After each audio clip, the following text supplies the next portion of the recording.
Ils avaient tout pour eux. Une maison paisible, des enfants autonomes, une retraite bien méritée. 33 années de vie commune, de souvenirs tissés jour après jour. Mais depuis quelques mois, quelque chose s'était cassé, sans bruit, sans drame. Paul, 62 ans, passait ses soirées devant la télévision, silencieux, fatigué. Jacqueline, 58 ans, feuilletait un magazine dans le salon, parfois à 2 mètres de lui, parfois à 20 km dans sa tête. Ils n'étaient pas fâchés, pas distants volontairement, mais plus rien ne circulait. Plus de gestes tendres, plus de regards complices, plus de désirs. Et un jour, elle me dit cette phrase qui m'a glacé. Je crois qu'on est devenus des colocataires. Ce n'est pas la séparation qui fait le plus mal après 50 ans. C'est cette lente érosion de l'intimité, presque imperceptible, qui vous dérobe la tendresse sans prévenir. Un piège invisible, sournois, qu'aucun thérapeute ne vous apprend à anticiper, jusqu'à ce qu'il soit presque trop tard. Dans cette vidéo, nous allons décortiquer ensemble les 5 causes silencieuses qui détruisent l'intimité des couples matures. Et surtout, je vais vous montrer comment les identifier et les neutraliser avant qu'elles ne ruinent votre lien à jamais. Parce que l'amour n'a pas d'âge, mais il a besoin d'attention. Voici les 5 mécanismes invisibles qui tuent la connexion émotionnelle et sexuelle après 50 ans et les 5 leviers puissants pour les désamorcer avec justesse.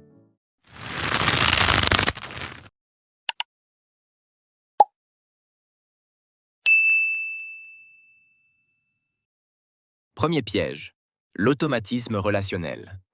Avec les années, on croit que l'autre est un acquis. On répète les gestes du quotidien. Tu as pris le pain?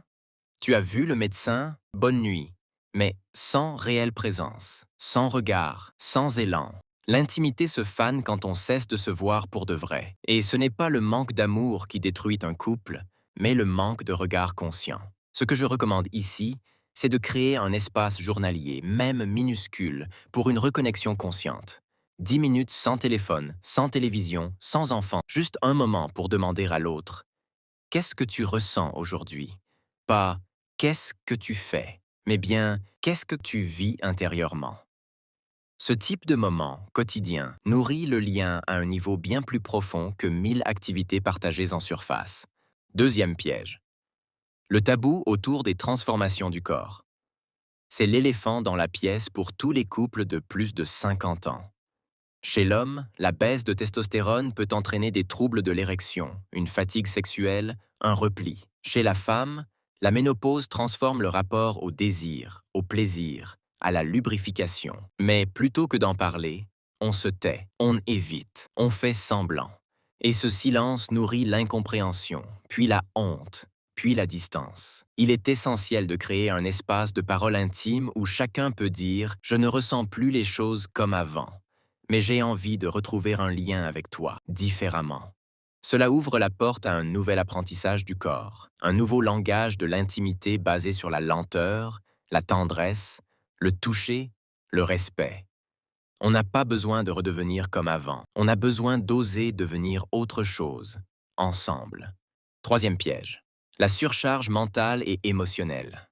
À cet âge, on pense qu'on va enfin respirer, mais la réalité est souvent l'inverse. Les soucis de santé arrivent, les enfants adultes traversent leur crise, les parents vieillissent, les questions financières deviennent plus présentes, et ce stress chronique éteint naturellement le désir, coupe l'élan, épuise la présence. On ne peut pas désirer si l'on est constamment sous tension. Le désir a besoin d'un minimum de légèreté, de disponibilité intérieure, de respiration.